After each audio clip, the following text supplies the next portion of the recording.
We're live. It's not the morning anymore, but this is your morning motivation. So get projects done. Get out there, get in the garage, get in the cold, work on something, be cold for a little while. Just know that when you come back in, you can get by the fire or get in the shower or snuggle up with your girl or whatever. Just know that there's warm to be had, but you got to be cold for a while. That's part of the deal, especially during the winter. It's hard to get motivated for anything, to work out, to get projects done, to get any of that stuff done. It's really difficult. So make sure that you go do it. Get the extra motivation, get it wherever you can, and talk to your buddies. Come on here, and I'll tell you, go get your stuff done. Come on, stop goofing off. Stop hiding under the covers like I do and get on the couch. But go get that stuff done. Today we're going to talk about. I'm going to read you a very cool question that I got from one of the viewers, and I love getting this stuff. And this is what.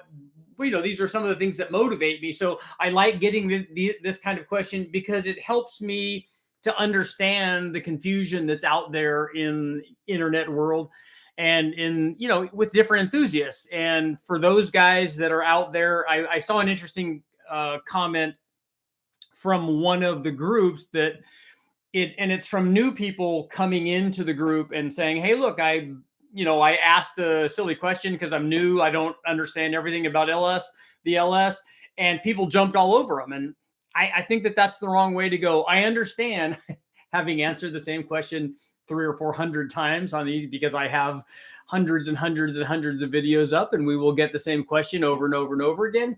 And there are two sides to that particular thing before we jump in on the turbo deal, the turbo versus blower thing. There are two sides of that. One is that there should be an open forum where people can come and ask whatever question they want. If you're new and maybe you're young, you're just getting into it, you're building your first motor, and you want to come in and ask a question, you can come in and ask a question. And the people that should be there to, hopefully guys are going to be there that are helpful and are going to help answer your question and get your information that you want.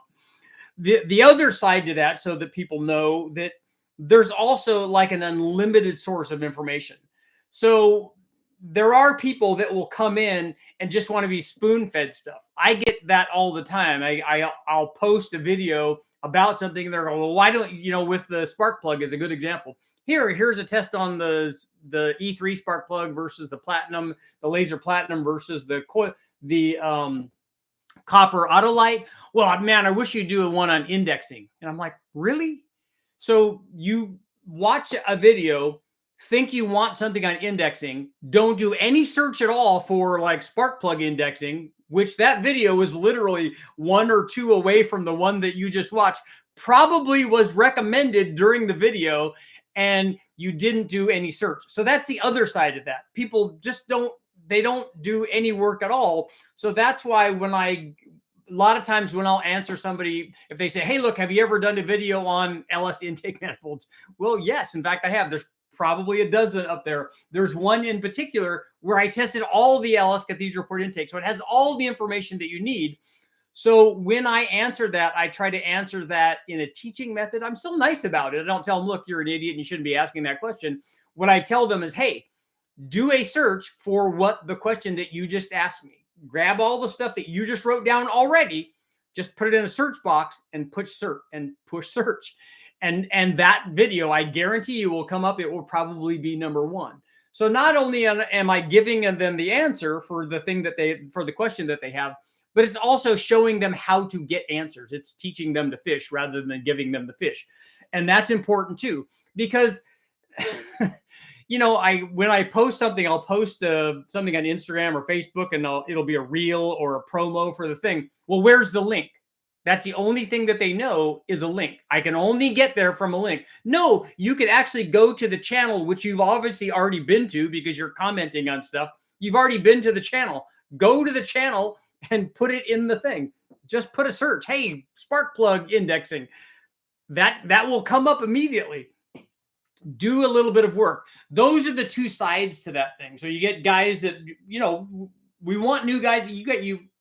Everybody in this industry should want new people coming into this industry. That's what's going to make the industry continue. That's what's not going to let all the bad things that you think are going to happen. You're helping stop that by having a bigger community. So embrace those people and help them. It's just like you teaching your child. If your child has a question about, hey, how do you change a tire? And you yell at them for not knowing how to change a tire. Well, it's your job to teach them. And it's our job to help educate people and help get them into this community and help them do that. But we can also, along the way, you don't want to just change the tire for them. If you're going to show your kid how to change a tire, he needs to be part of that. You need to explain to him all of the things that are going on. Hey, jack this thing up. Don't use Harbor Freight stands. Don't trust them, or get the good ones or whatever. And then show them how to do that, where the jack is, how to change the tire, check the tire pressure, all that stuff. That's very important. And it's the same thing with this. So make sure that when we have people here, don't be afraid to ask a newbie question or whatever, because we're here to help you. Just know that that's the case. But we're also going to help steer you in the direction of being self-sufficient, because that's what we want out of people. That's what we want out of this community. We want people that are going to jump in, try stuff, fail, and then learn from that, and then go on. So I'm going to read you a email that I got. And it's regarding turbocharging and supercharging, the difference. And that's something that we talk about an awful lot here. We talk about the parasitic losses basically associated with driving both of them. And I want to show you how misinformation can get out there and people are extrapolating from other tests. So this question is, and Nicholas, thank you very much for sending this, because this is good information for us to learn from. It said, so I've just been researching and learning to understand the pros and cons of supercharging versus turbo. That's good. The guy's going out of his way to go and learn stuff, and that's great. So there's lots and lots of information online, not just from my channel or from my Instagram stuff or Facebook, but there's lots of great information out there. There seems to be ample opinions floating around about why and how turbos are more efficient than superchargers, and one of them is a claim that they eliminate parasitic loss not being driven directly off of the crankshaft. Eliminate probably is a strong word there, but that's good. Here is a dyno comparison that Nick's Garage did. It was on an NA engine testing stock manifolds versus long tube headers. I didn't click on the link because I don't click on links that people send me, because a lot of times that becomes problematic. But in this test, he has observed 25 horsepower and 25 foot-pounds and 60 horsepower loss just by changing to the long tubes. I don't know what motor this was on. For that kind of gain on headers versus stock exhaust manifolds, I'm thinking it would have to be like a big block or something. I understand that the fan pump mechanism of a twin screw or roots blower is far less efficient at moving air than a turbo. So that's probably a large factor. But given that even a simple change from long tubes to a manifold can cause significant horsepower loss, I can't imagine that the load resistance from spinning a turbine could be done for free, as many people claim. So he's saying there has to be some kind of loss when we're driving a turbo, a restriction loss basically in the exhaust flow. So while there's definitely energy being wasted out the exhaust, impeding the flow has been clearly shown to reduce the effect in horsepower, but how much is that? Have you ever measured the actual horsepower of just spinning a turbo? So he wants to know how much it costs to have the exhaust and go through the turbo. The actual spinning the rotor, so that is not where the loss is going to be. Spinning the rotor doesn't take very much. What you should be focused on really is in this equation here, you should be concerned with how we're having to neck down the exhaust flow and have it pass through the turbo. So it's a very small thing, relatively speaking. I imagine the experiment would be something like this: run it NA, then run it NA with a turbo in line of the exhaust, but not plumbed into the intake, just plumbed somewhere else in such a manner as to put a similar load on the rotor.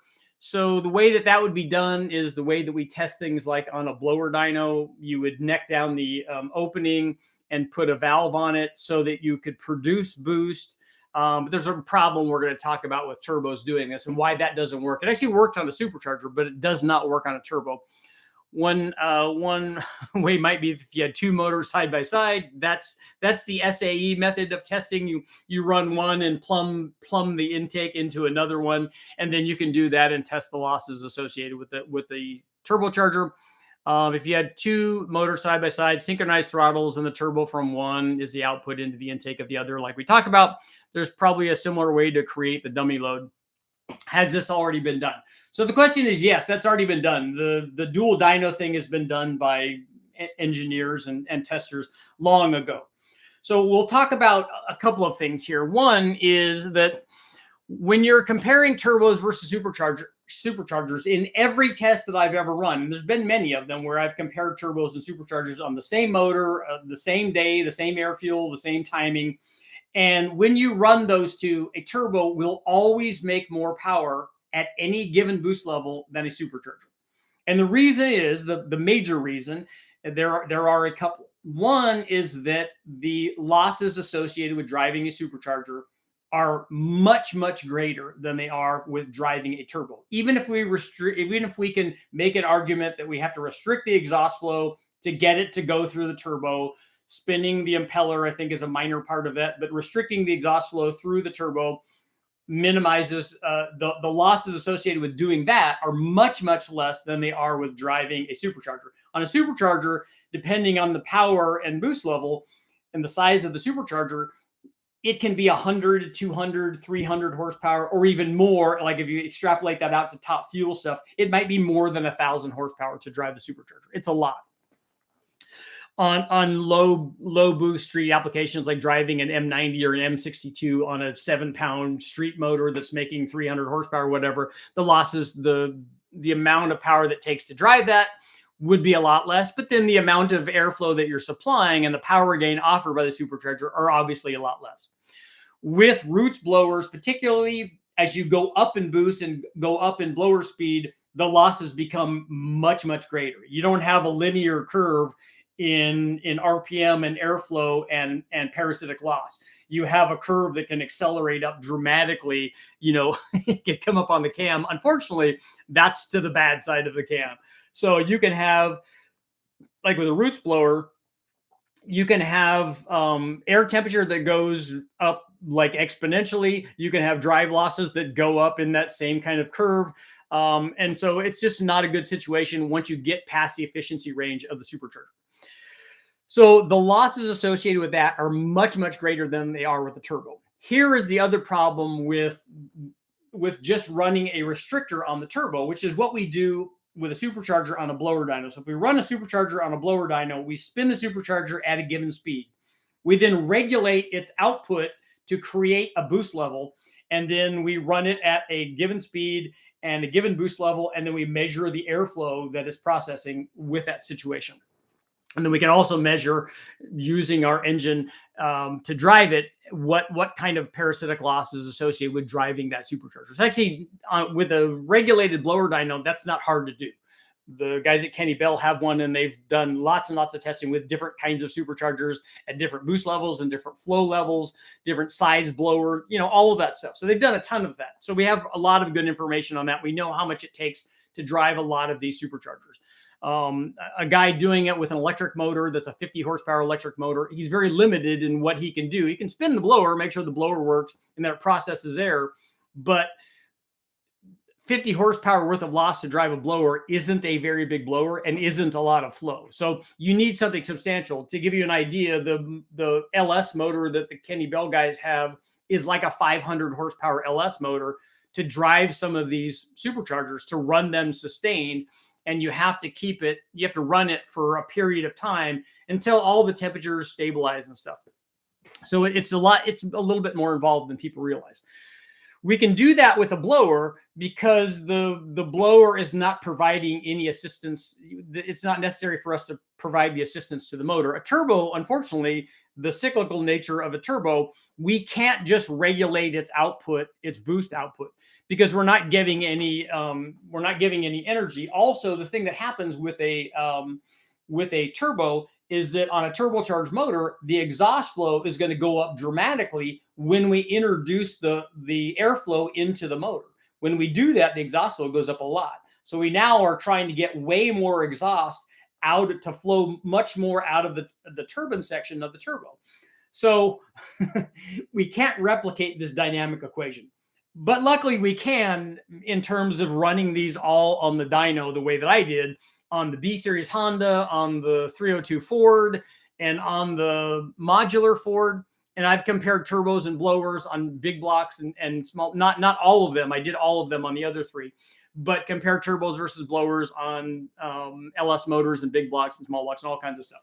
So we know that when we do that, if we were to run 10 pounds on both of them, the turbo at 10 pounds is going to make a good bit more power than 10 pounds from a supercharger. And the majority of that is the loss associated with having to drive the supercharger. It's not free.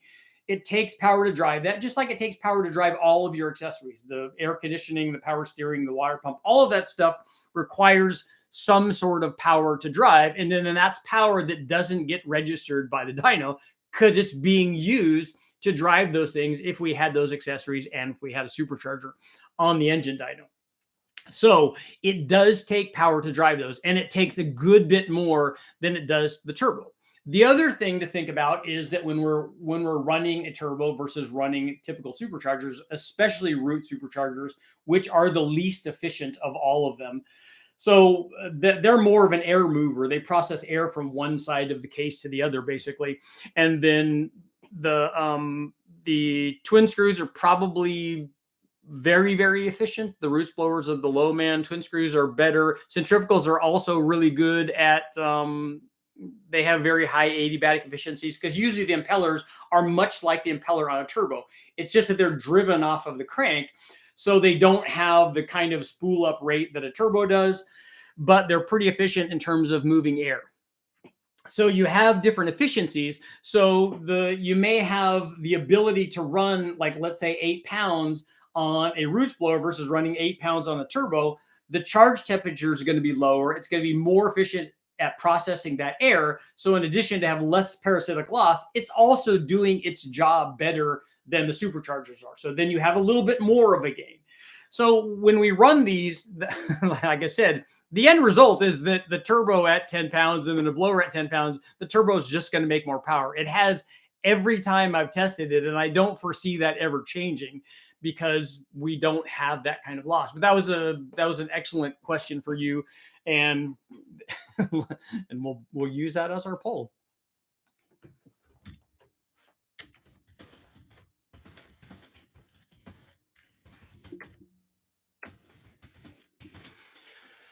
So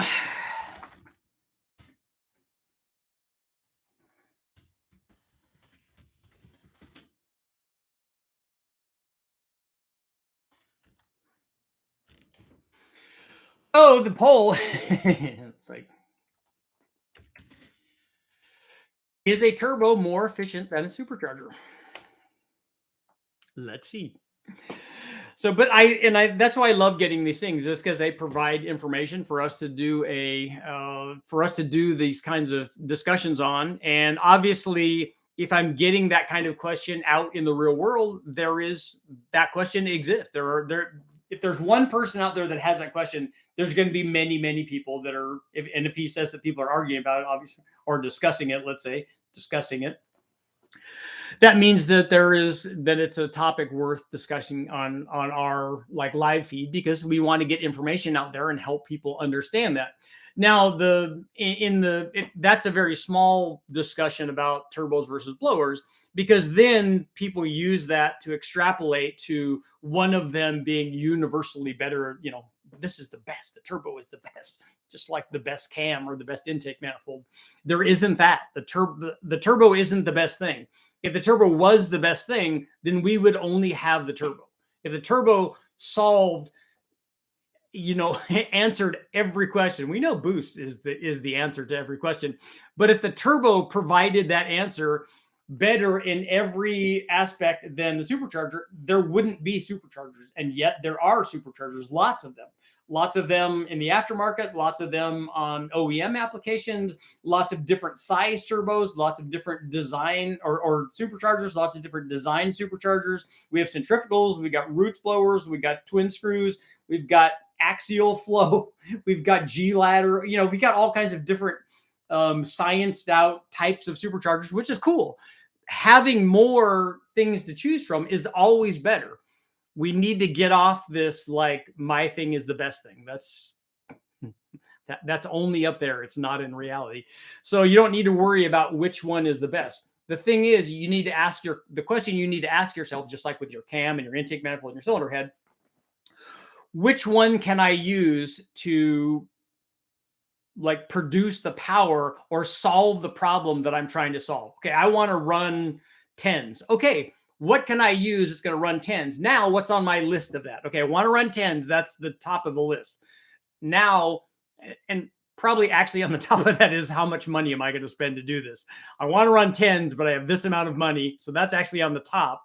And then now, how can I go about doing that? That's usually the way that this performance thing stacks up, because, you know, with the exception of very few people, there's not an unlimited amount of funds. Like if you have an unlimited amount of funds, you solve the problem the way that you want to solve the problem, the way that you think is coolest, the way that, you know, if you have all that kind of money that speaks to you, yeah, dude, I totally want to do this with a twin turbo RB26 with fully ported heads and all the valve train. And I want to spin it to 10,000 RPM, and I want to make a billet head and a billet block and, you know, all of that stuff. And God bless the people that have that kind of desire and resources to make that happen, because then we get to watch that stuff, which is very, very cool. But short of that, most of the people that are on a budget are going to go, hey, look, how can I run 10s? What's the cheapest way to do that? I'm going to go get an LS. I'm going to get a sloppy stage 2 cam. I'm going to get a set of pack springs. I'm going to get a 78, 75 VS Racing turbo, and I'm going to put it in whatever, a Mustang, an El Camino, a Granada, whatever, a Fairmont. And then I'm going to go out and I'm going to succeed. Did the things that you picked, did it allow you to do that? Yeah. Was there another way to do it? Yeah, you could have got a big block and a cam and springs and a nitrous kit and went out and run 10s with that. There are a lot of ways to do it, but ultimately what you pick is as much of a function of your personality and your desire and the things that are around you and the people that you surround yourself with and the silly live feeds that you go talk to, you know, and the information that you get there. All of that will come into play. Because honestly, if you succeed in your goal of putting your project together, for instance, so go get your project together, or you succeed in your buildup and it does the thing that you wanted to do, was your way the best way? No, it just was your way. And that's enough. That you should be happy with you and your own success. And it's not a measurement against somebody else. I mean, obviously, if you line up somebody who's in the other lane and you guys are racing, you want to win that race. But whoever does their thing, even if you guys went about it differently and ultimately are both running the same number or whatever, and you guys both achieve that, that's just nothing but good. So we're going to see what people have to say about this. Yeah, I wish I had unlimited funds. I'm right there with you. Bump, bump, bump, bump, bump, bump, bump. Been waiting on parts. Greetings. Your feed is chopping up. My feed is, I'm sure that's feed, right? Problem with the turbos is they make too much power. That's okay. We can come back on the throttle. That's always.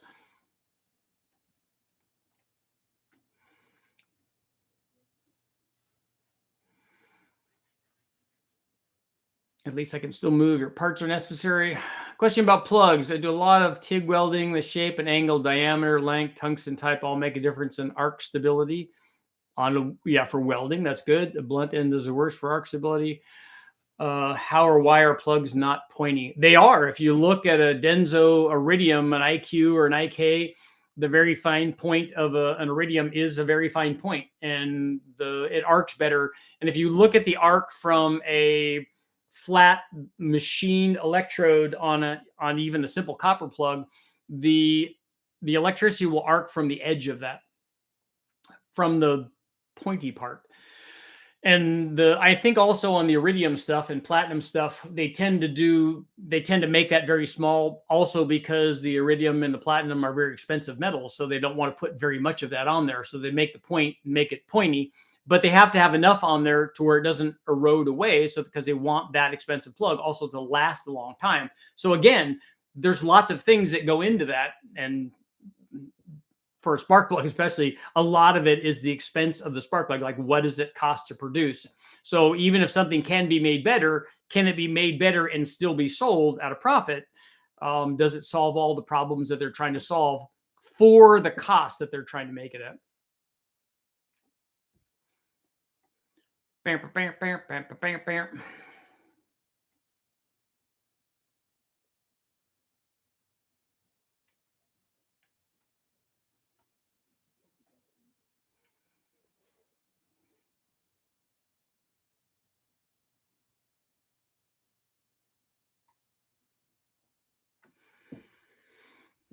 Bam, bam, bam, bam, bam, bam. Kiss the wheel.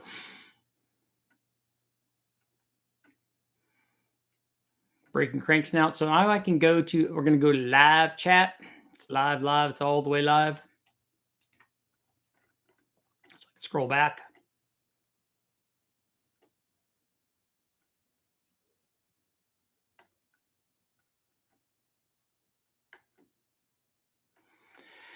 Can you recommend a can for the following specs? A Ramjet 502, hydraulic roller, up to 600 lift, ported heads flow, 334, 2500 stall, 410 gears. We'll add a Pro Charger in the future. Is it what heads are they that flow 330? That's a pretty good head. Is it a rectangular port iron head? Is it an aluminum head? Probably if that's is that a Gen 6 hydraulic roller, like a factory hydraulic roller deal? If so, I'm going to go to the book here.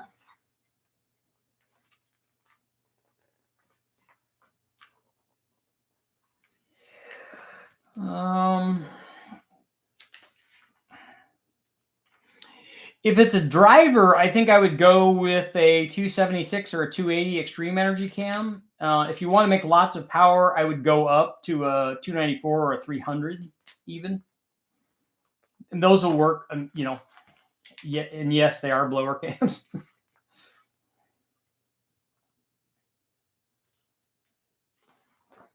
Trying to see if there's a... And if you're doing a solid roller, I would do that BR300 if you want to, if you have enough.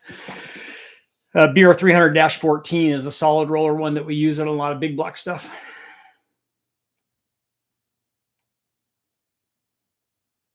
Young people these days, if a sentence starts off with that, it's not going to be good.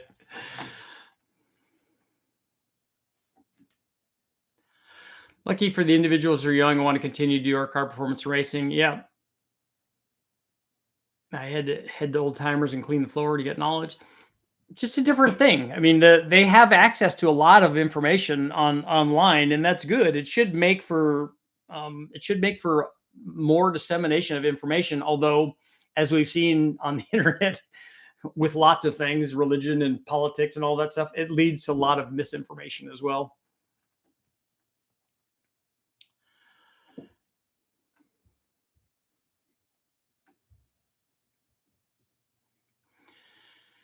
Just made it back in the S10. So were you out cruising it? I got the video that you sent me.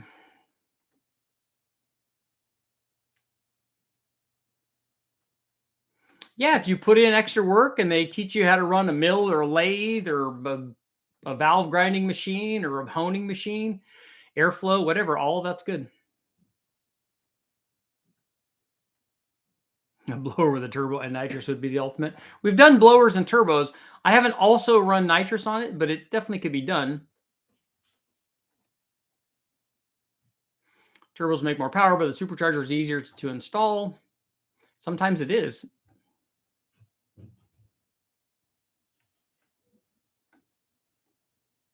Screw blowers are nice. They have their place.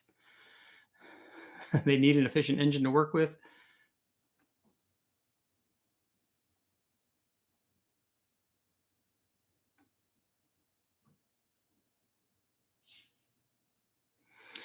The mechanical parasitic losses by the supercharger implies that in general, it will be less efficient from mid-range to high RPM, low-end grunt. That's not the case with a centrifugal supercharger. And it's actually not the case with a twin screw either.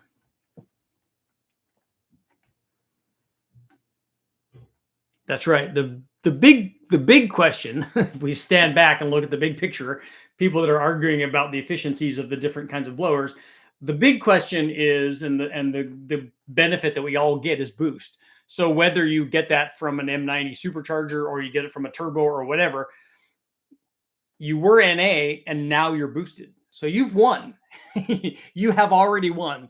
And so somebody telling you that you didn't get the good boost or whatever, they don't understand that you have boost, and that's really the win.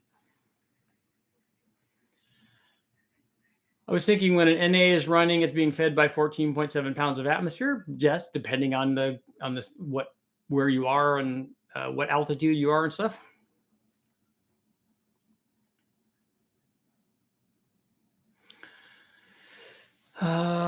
But the engine's exhaust is also fighting 14.7 pounds, so a turbo on 30 pounds is only fighting pressure above 30 psi. Am I wrong? Yeah, that's not accurate.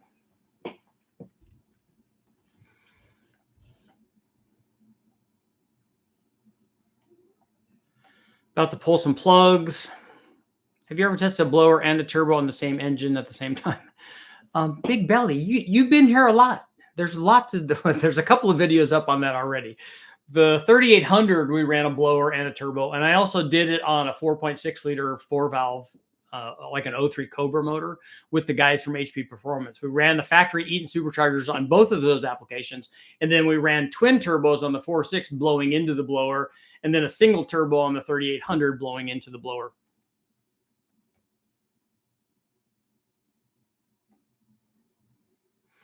Aside from marketing and buying the name brand wire twin screw or TVS supercharger so expensive, I'm sure they have that. Well, a twin screw is going to be more expensive because it's much more expensive. The machining process is much more expensive to make the rotor pack that's in a twin screw. A TVS is much less expensive than a twin screw is. A TVS is a roots blower. It just has now they've made their lobes twisted to try to make them more efficient like a twin screw. They are not a twin screw. They're still a positive displacement roots supercharger, but they're a better root supercharger. But the TVS is much less expensive than a twin screw is. And what makes the roots blowers, a lot of them, less expensive is that they made them in OEM applications, particularly they made them in huge volumes. So they made, when you make something, make a lot of it, you can do it less expensively. And so then we get to buy it because it's less expensive. I had a buddy who had a 454 Dakota with a Kenny Bell twin screw on, say it was a 2.9, scary little truck. Yeah, it was a big block. It might have been, I think Kenny Bell did one, but I know Whipple did kits for those.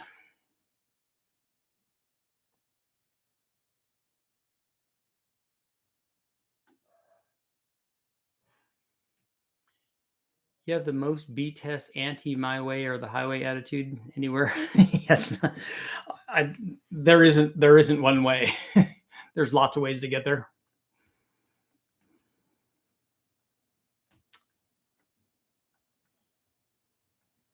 Let's see.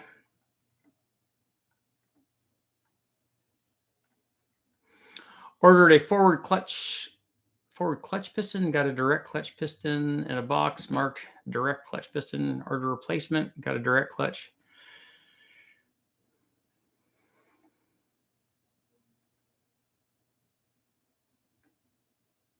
Is an intercooler necessary if I have 11-to-1 compression and have a supercharger or a blower, but I run E85 gasoline through my car? Yes. Yeah, I always recommend an intercooler, even with the 85, even on a blow-through carbureted deal.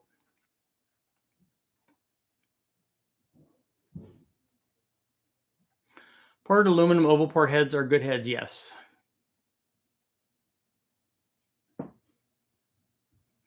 Richard, do you have any information on the small block Chevy LS hybrid from World Products?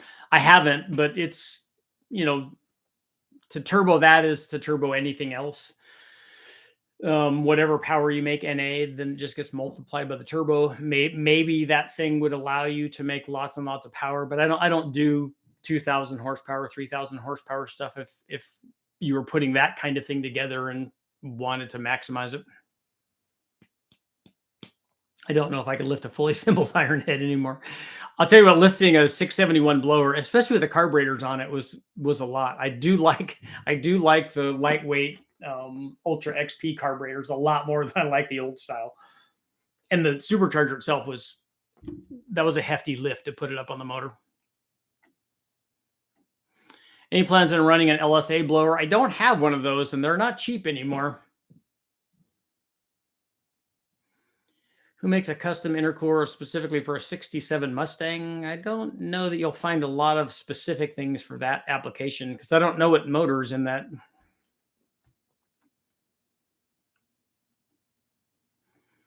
My DA was negative 432 feet.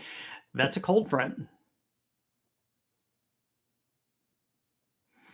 The 1.9 liter blower on a 5.3 is a good combination. Guys have shown that already. It's actually better on a 5.3 than it is on the 6.2, but at least I think it's a better match. But with ported blowers and the right kind of head and cam and stuff, you can kind of max that supercharger assembly out.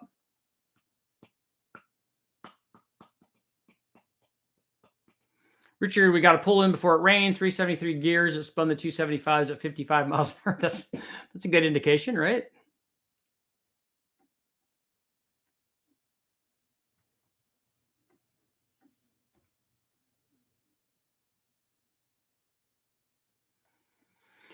Six-liter sloppy stage 2. That's a good combo.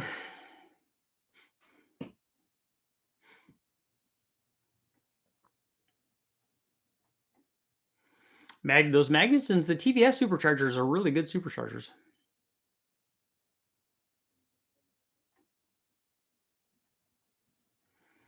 351 Windsor, stroke to 427. It's hard to get 427 out of a 351 unless you put like a 4100 or a 4125 stroke crank in it. And I don't like to do that with a stock sleeve length.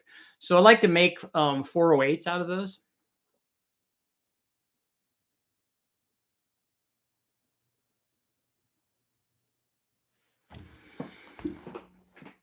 Make your 6-liter a 408. That's good. That's good for an NA combination. I don't normally recommend that for guys doing turbo stuff, but a 6-liter with a turbo is usually more than enough. So is a turbo more efficient than supercharger? 94%. They're saying yes. 1973 18 stock with Pertronics. When I run at 66 or an RN14YC car runs rich, put GR4 Platinums now car runs lean. No more raw fuel. Exhaust manifold is turning white from rust color. I don't know why a spark plug would change that unless you were getting misfire from the other plug. I would check the gaps on both of them and see what's going on there.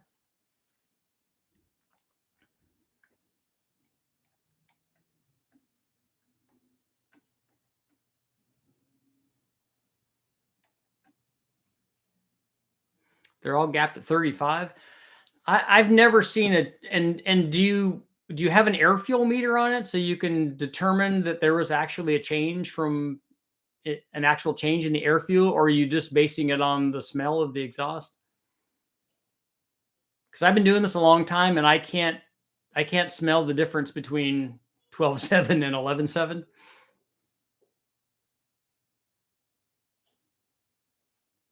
Dart SHP. The Dart SHP stuff I like a lot. I've run a few of those and every one of them has been really good.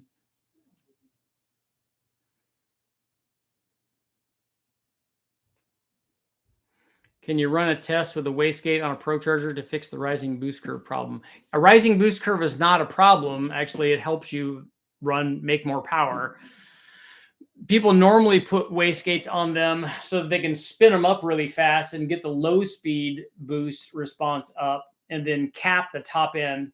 But the problem is because of the step ratio, you're never going to get a lot more low speed power. Like you're never like at 2000 RPM, if your combination making 2.5 pounds, let's say, you're never going to get that up to 10 pounds. There's just no way.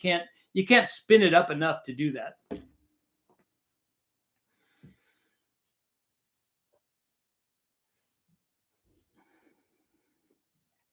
So the discussion is that they want their centrifugal blower to act like a turbo with a wastegate, and you can't do that. The only thing you can do is clip the top of it, but you can never bring the bottom end up enough to make that happen.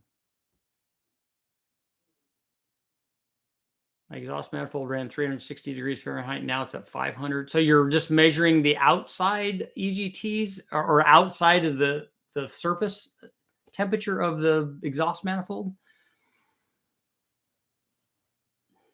Yeah, Andy, it'd be nice. The CVT drives would be good to have the supercharger spin at to spin at a constant RPM so that it's always ready to go. Though where they made really good use of that is on jet skis, because on a jet it's like having a really high speed stall converter. So when you would give it all the throttle, which everybody does on a jet ski, when you give it all the throttle, the RPM of the motor spins up a lot. And so that's where a centrifugal supercharger really shines. I've seen turbo versions of those also, but the centrifugal blower on those, with a good intercooler and stuff, that makes a lot of sense. I read that the SHP block can be taken out to 4185. Yeah, you probably can. I thought somebody was talking about a stock 351 block on theirs. But I don't know why you would go out that far. I don't ever like going out to the end of the bore size.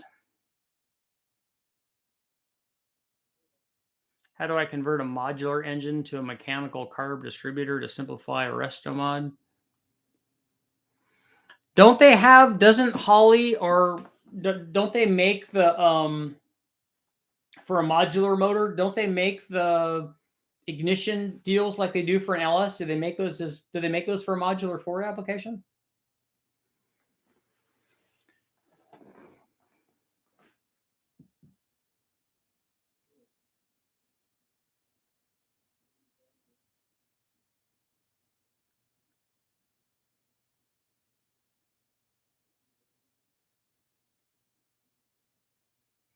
Richard, I enjoy your channel very much. I was wondering, will you ever do a video on cooling stack and/or cooling strategies for an F1 F1 for a fuel injection setup? What do you mean by cooling stack or cooling strategies? I don't know what you mean by that.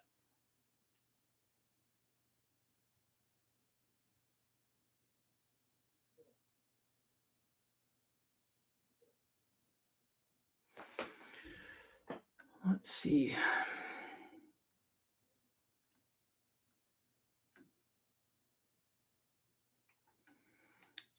He could have the 5.8 can also be the later GT500 motor, not just because they made a 5.4 and a 5.8.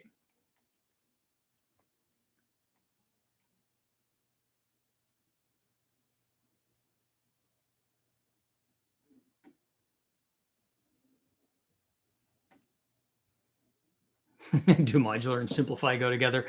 Probably not. Is a turbo more efficient than supercharger? 94% saying yes.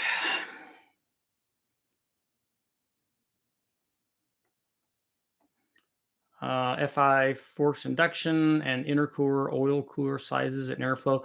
So an oil cooler is not going to be a good thing to run. That kind of test is not going to be good on an engine dyno, because our runs are not very long. You'd have to do a sustained run to find out about running an oil cooler versus not running an oil cooler to cool the oil. We could do that, although I don't know how real world it is. But an intercooler, we show changes in charge temperature from intercoolers all the time. So what more did you want to see? There's lots of information up on the channel about what the intercoolers do.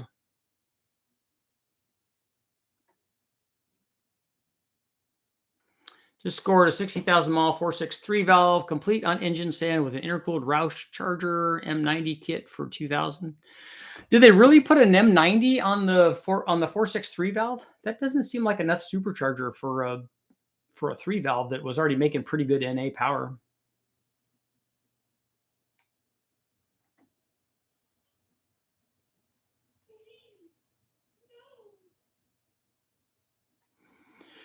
Yeah, that's a big change in external temperature.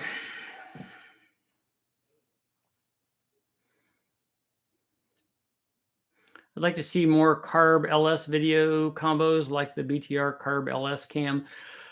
I would argue with Brian that there's no such thing as a carbureted LS cam, just like there's no such thing as a turbo cam. But not that there's not that, but that you can run a carbureted LS with every other cam also. even turbo cams, that the carbureted LS doesn't know what the cam is really. Anyone know what the compression is on a 6.0 with 317s and MLS? I don't know what that is, but Honda Tech, just go to put all your information in at Wallace Racing. That would tell you what it is. And a 6.0 with a 317 head, if you have is it a LQ4 or an LQ9? It's pretty easy to figure out that compression.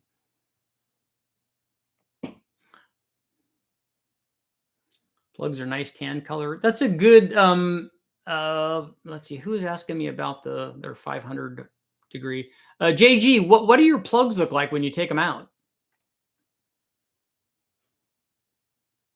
Will a single cab two-wheel drive shaft fit an extended cab 4x4? I kind of doubt it, but you'd have to put it in there and measure it. I'd like more information on water to air with dry ice and windshield washer fluid. So you want that to be the transfer medium?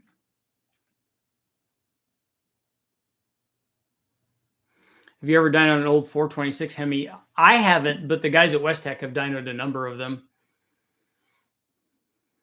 I was asking in order to get the best optimized cooling on an LT4 before running. Is it a road race car? Is it a drag race car? The thing that I like using the best for, at least for drag racing or for when we run at Bonneville, is an air to water intercooler, and then we run ice water on it. Because it's not, I mean, there are more things that you could get to have more cooling, but I don't want to put a volatile mixture together. I'd rather just have ice water. I don't want to have something that's flammable under any circumstances, because if you crash the car and that stuff's leaking out, that's a bad deal. And dry ice will give us everything that we want in what we're trying to do. We have way lower than ambient temperatures, even we're running 16, 17 pounds, I think, with a big 10-gallon cell of ice water. So Trick Flow Technologies has the 462 valve distributor conversion. Copper plugs, black wettish, platinum dry, coffee color with whitish tip. That's good.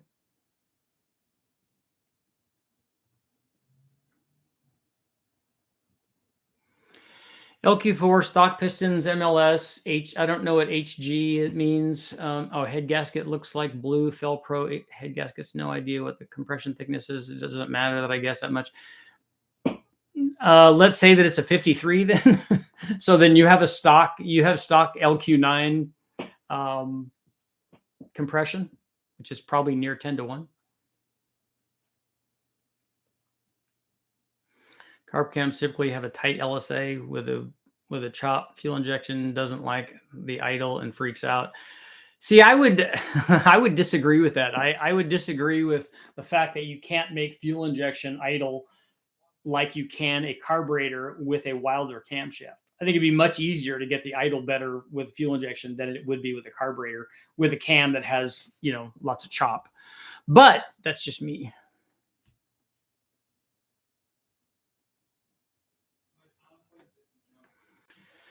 Salvador, you asked me what camshaft. I don't know about your drive shaft. I don't have any idea how to measure the drive. I mean, I know how to measure it, but unless I had it in front of me, I can't tell you what the drive shaft is going to work.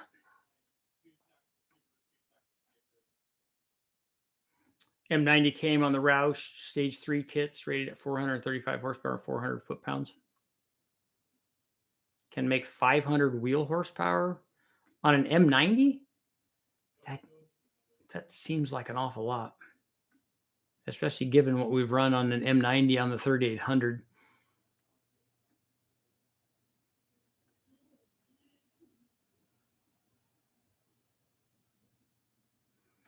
How do you know if your radiator is sufficient for your setup over an intercooler, lower degree thermostat, or big enough fans? Do you have an air-to-air intercooler in front of your radiator? If you do, normally you have to go up in radiator size.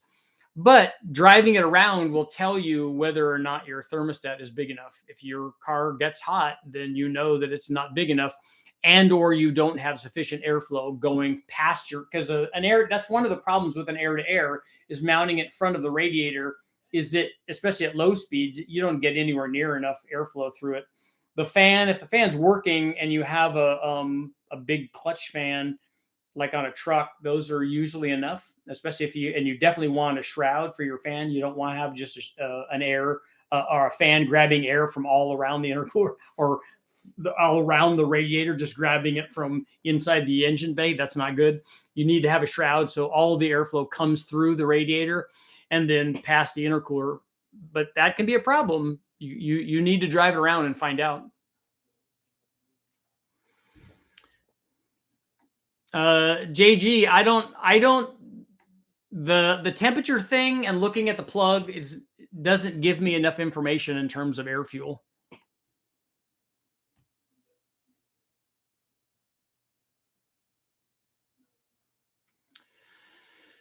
Brandon, if you're running a Holley 750 on your 454, I don't know what the rest of your 454 is, but unless it's making a whole lot of power, a 750 is probably more than big enough for that.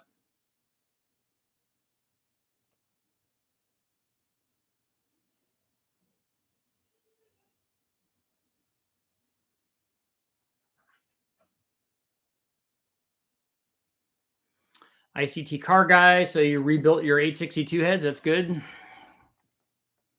52 degrees is much better than negative 52.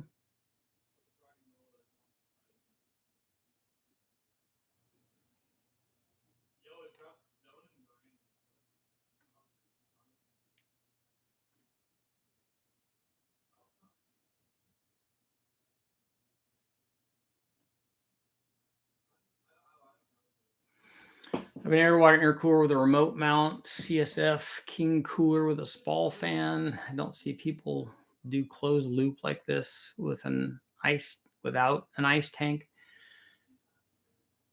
Do you have a reservoir then? Normally an air to water intercooler has a reservoir and a pump and an external cooler, and then the intercooler, wherever that is, mounted between the blower and the manifold, or a separate intercooler like the turbo or the supercharger blowing into that and then into the intake manifold. But almost always they have a pump and a reservoir that you fill with water. And then so that the whole, and hopefully that's at the high spot, so that when you fill it up, you get all the bubbles out of it. And then a secondary heat exchanger. Usually that's in front of the radiator. So is that how your system is?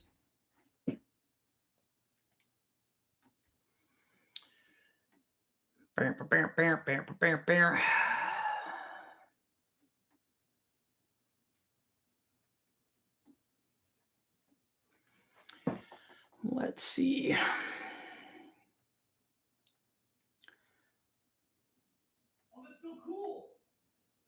Get some water temp gauges. I have two before and after. Most of the time, they're within 5 degrees of each other, perfect for drag and drive. A large aluminum radiator and electric pump. And that's the thing. You can never have too much radiator. Just like you can never have too much intercooler.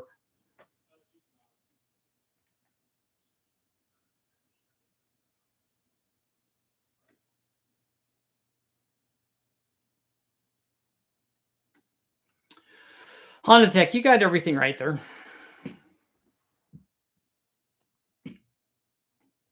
I'd like to do a twin turbo kit for an F Type R. Nice. Yeah, it's already set up for boost. Just putting the turbos on it and getting rid of the blower should add a lot of power even at the same boost.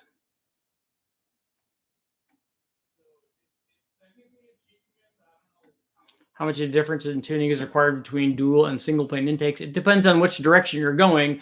If we're running a dual plane and put a single plane on, normally what you have to do is richen the jetting up, because the signal, especially down low, is much worse. Would a fan on the intercooler help? It might for low speed stuff, but then it gets in the way for high speed stuff.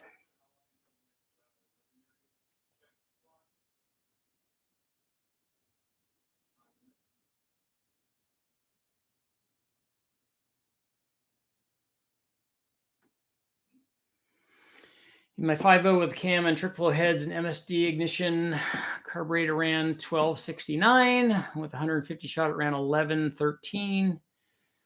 How much did you retard the timing? If you're melting the electrodes, you have a timing problem or you have an air fuel problem.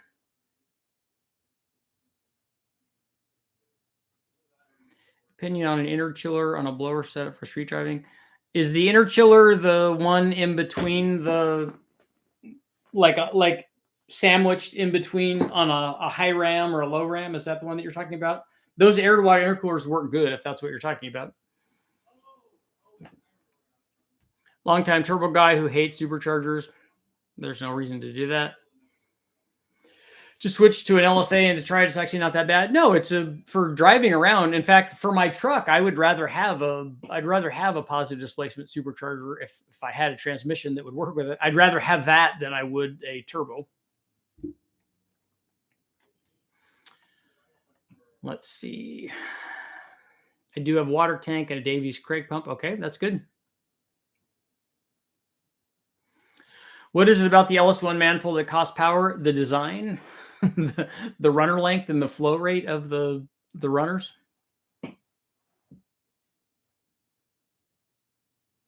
Good afternoon, gentlemen. The Mopar small block salt must flow. So are we supposed to say good things about it or bad things?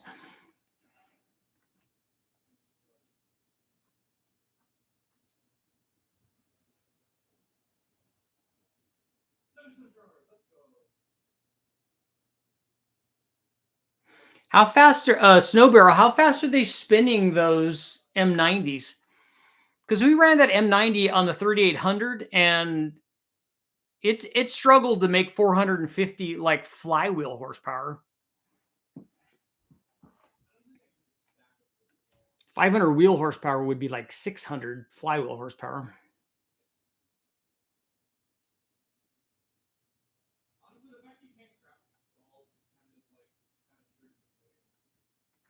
So I'm scrolling up to see Burns' comment. Somebody mentioned it. Oh, okay. No, those are the water temp stuff. That's good.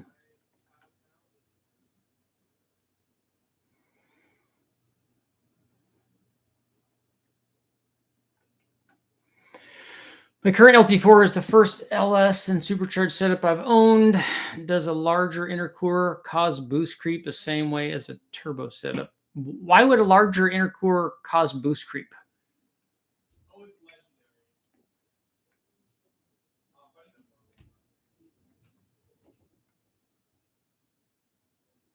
No, my 4L60 doesn't want any part of an LSA supercharger. It probably doesn't even want any part of a cam.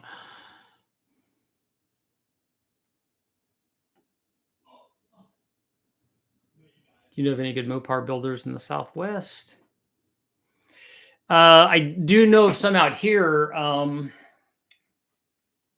What the heck is the guy's name that runs all the Mopars at West Tech?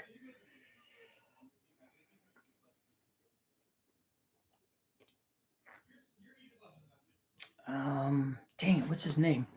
He did the tri-power one that I tested. I'll think of it.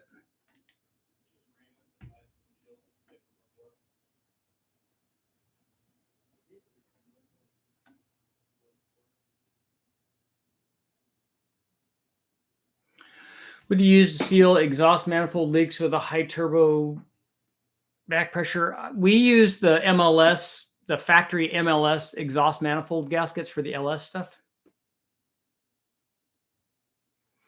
Richard, I'm toying with the idea of mounting my intercooler in the bed of my truck and possibly the turbo also. Will it be nice and cool back there, right? I like the bed mounted turbos. I think that they're cool because then you can show it off. You don't even have to lift the hood.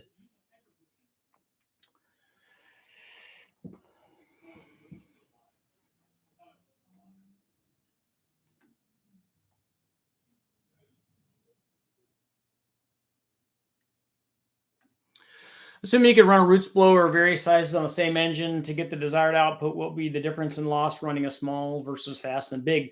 Normally, when Kenny Bell did this on their testing, when they run the bigger blower, you pick up power because there's less parasitic loss because you're spinning the blower slower. The trade-off is if you have to do this so that you run the same boost. I don't know how you're equating this. Are you doing it by blower speed? Are you doing it by boost level? If you're managing this by boost level, where you're running, let's say, 15 pounds on both of them. You spin the small blower up to make 15 pounds, and then the bigger blower will be spinning slower at that 15-pound area. The bigger blower will make more power. It will be spinning slower. There'll be less parasitic loss. It will make more power. But the downside to that is that it will lose power down low because the smaller blower spun up faster will be making more boost down low. So if that makes sense.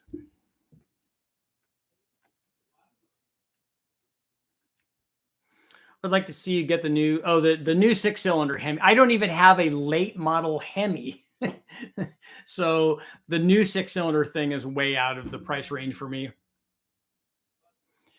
LS6 blue or yellow beehive springs, those are both the same, so it doesn't matter. And if are you doing that hopefully with a stock camshaft? Because that would be the only reason to run stock springs.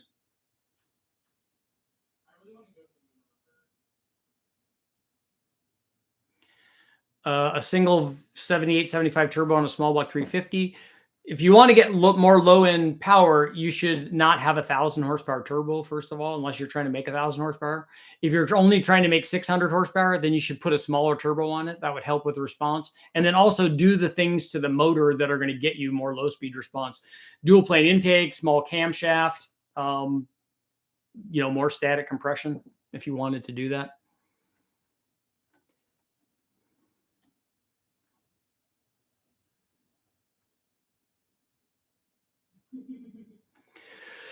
Boost creep is the wrong thing. I know larger intercooler and more piping causes a pressure drop. It does and it doesn't. If you are regulating the boost on a turbo application in the intake manifold, there's not going to be a change in boost in the intake manifold. So if the wastegate doesn't open until you hit 10 pounds in the intake manifold after the intercooler, it's not going to open until you hit 10 pounds. So that will be fine. What will happen is at 10 pounds, you'll be making more power. You'll have less of a loss going across the core.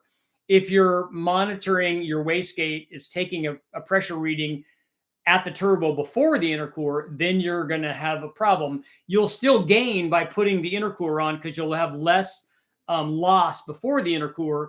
So you'll have a net gain basically in boost there also. So the bigger intercooler is going to help you either way. Have you tested 10% ethanol versus non-ethanol fuel on the dyno? I have not. I've not done 10%.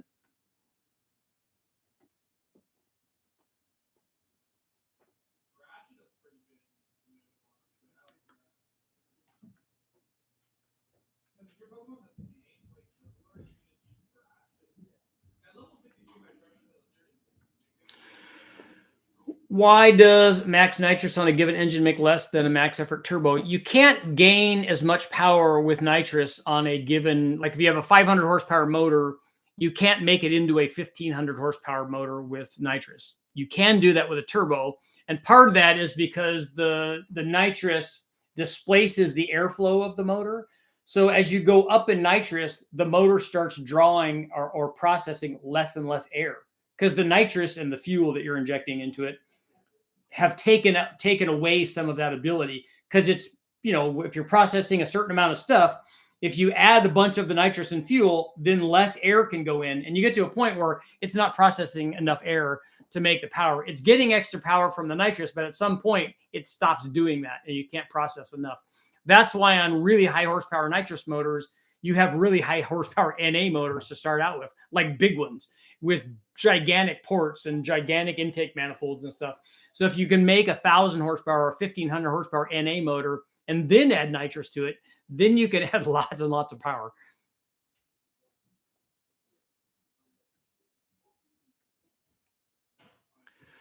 You should try an 8-into-1 collector in the turbo. It would be cool. It just would sound better, and it would sound better on an NA motor than it would on a turbo. And I don't think we would gain anything in terms of power because we're getting all the exhaust to it anyway.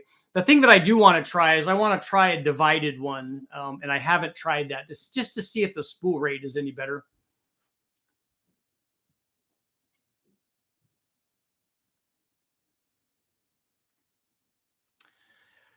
Bam, bam, bam, bam, bam, bam.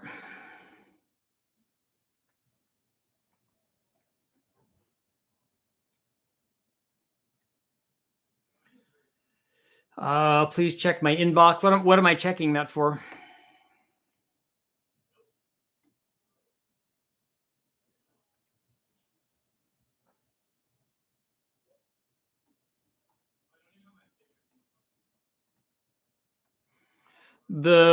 Somebody had mentioned gapless rings. I ran those on my Engine Masters motor, but I don't run them on boosted stuff.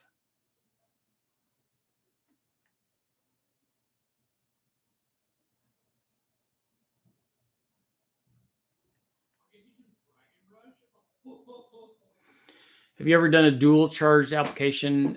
Yes. Please take a look at the channel and do a search for that. I've done compound boost, 2 turbos. I've done compound boost with a turbo blowing into a blower on 2 separate applications, one on a 3800 and one on a 462 valve. So we're going to go ahead and close our poll out. We're going to end our poll at 92% saying yes, that the turbo is more efficient than a supercharger.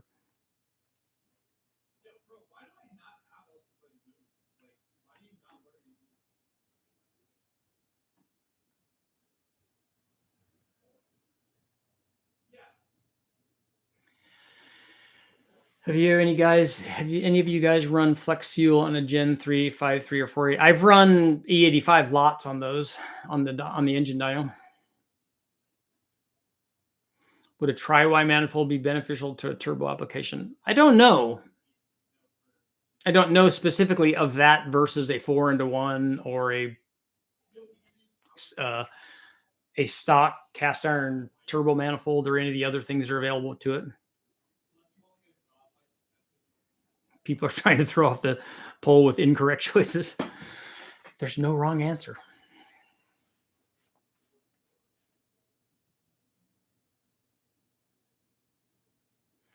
Would it be possible to Frankenstein a turbine housing into the snout of a blower? I don't know what you mean.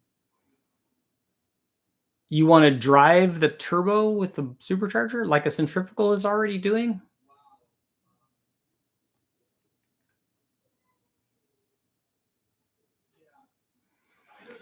Maybe I don't understand what you're trying to do.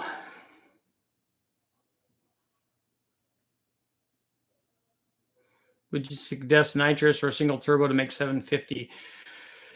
If it's a 6.1 and you have ported heads, do you have ported heads on it, and you have a cam and forged bottom end, that's easily going to be it could be a 500, 550 horsepower NA motor on a 6.1. Pretty easy to get to 750 with nitrous. It's going to be inexpensive to put on there, but the thing with the turbo is you could make so much more than that. Instead of a 750, you could have 1,000.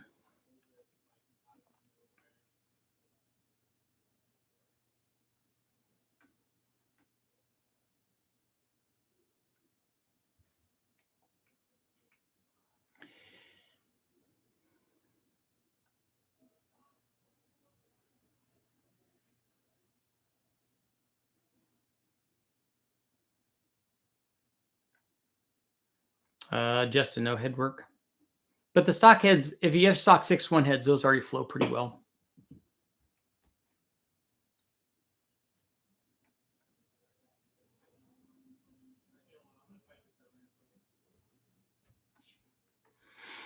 One more minute.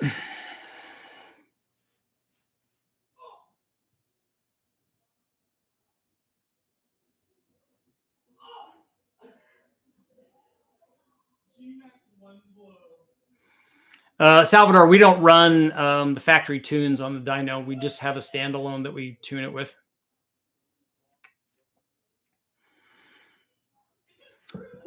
Yeah, 1,000 horsepower transmission is a pretty expensive transmission. It's not a cheap date. 1,000 horsepower LS is pretty easy. I could throw that together tomorrow with the stuff I have laying around. Tom, I'll be there tonight. I could throw that together very easily, but I don't have a transmission to do that.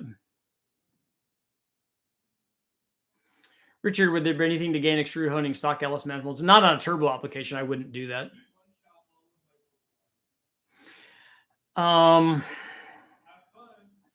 Let's see. Let me see if I can.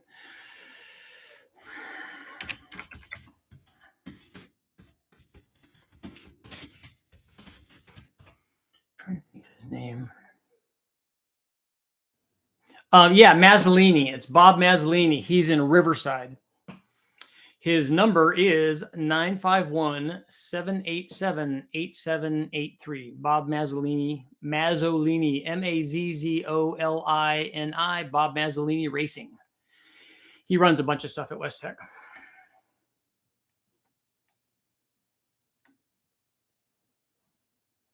Do prochargers get hot the way a snail does?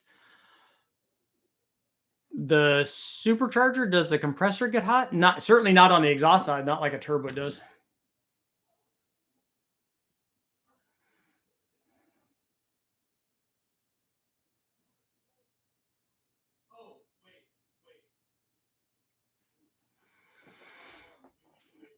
The discharge side of a centrifugal will get hot when it produces boost, but the inlet side where the impeller is not going to be. That's going to be cold.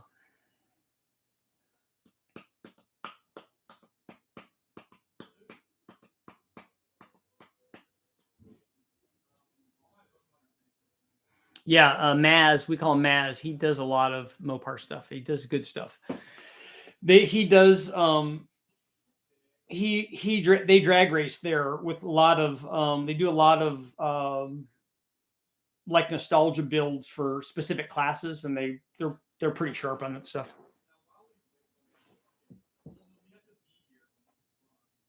What do you think about an ATK LS3? I don't think I've ever run one, but I think we've run other ATK motors. I've not run the LS3, but we've run 408s and different strokers that they did, and they've all worked good.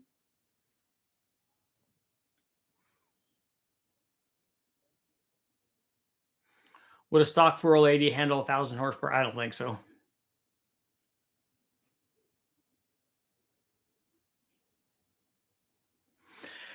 On that note, it is time to go. I can stay here all day.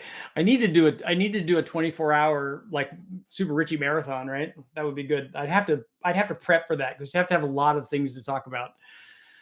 I think I would do it in 1 hour intervals when we take breaks for 1 hour, not for 1 hour, but we take like a 10-minute break and then come back. I think that would be fun. I was kind of thinking about doing that for New Year's, but I'm going to have New Year's with my family, but that would be a cool one. Maybe to start the new year out, do a 24-hour Super Richie marathon. Who's up for it? So maybe that will be tonight. What we'll do is that will be the poll for tonight. Should I do a 24-hour up all night Super Richie marathon? I can fill the dead air with shock dampener discussion. I used to write a column on suspension when I was doing the stuff for Muscle Mustangs and Fast Forwards because they did a lot of suspension stuff for our World Challenge car. So we did a lot of that stuff. And I actually had on my Del Sol, which is right there, we had Mugen shocks and springs and coilover assembly on it. And we actually took those off and put them on the shock dyno. And then the guys from Progress at the time were trying to get something to be comparable with their setup. We actually went much softer with the Progress stuff and put it on there, and it worked. It just had more.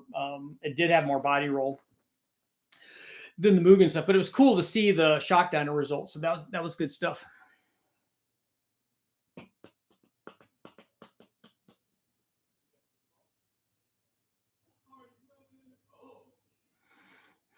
Super Richie marathon. Yes, it is. See, I could keep going. It's time to go. I will see you guys all tonight.